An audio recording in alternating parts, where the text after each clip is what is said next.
بس هنتكلم على الزمالك، نتكلم. انت جاوبت بحياد يعني. انت انا عايز بن شرقي طبعا، بس انا اللي قدامنا دلوقتي ان احنا في لعيبه ما بتقبضش في الزمالك بقى لها 6 شهور. الدنيا سوداويه جدا يعني. فانا هتكلم على بن شرقي ازاي؟ هو كان موجود اول الموسم. المشكله في الزمالك ان مدير الرياضي مين؟ المدير الرياضي اللي بيبقى تحتيه اداره ماليه ولجنه سكاوتنج وقطاع ناشئين ومحللين اداء. سامسون، ابراهيم انضاي، زياد كمال، مهاب عاطف، ياسر حمد، ترافيس موتيابا، عمر فرج، كونراد مشلاك، والمحصله صفر. في خلل، في مصيبه، ما تعرفش تجيب لعيبه. ضيعت كل الفلوس دي وفي الاخر تقول لي هنجدد لعبد الشافي؟ كابتن محمد الشافي فوق راسي بعشقه، بس خلاص.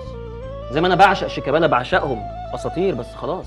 في خلل في الزمالك كارثي. طب انت هتجيب لي بن شرقي دلوقتي؟ ما كان قدامك اول الموسم وجبت كونراد مشلاك، محمد حمدي الف سلام عليه، جبت 2 باك ليفت وجبت لعيبه اجانب دفع لهم بالدولار، ما خدتش حاجه. في خلل في التعاقدات. خد بالك ان انا هاجي لكم في موضوع الزمالك ده برضه، لان الزمالك لحد دلوقتي في مصيبه.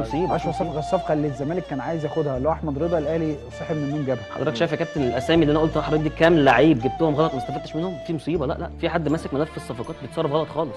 طيب قبل ما اروح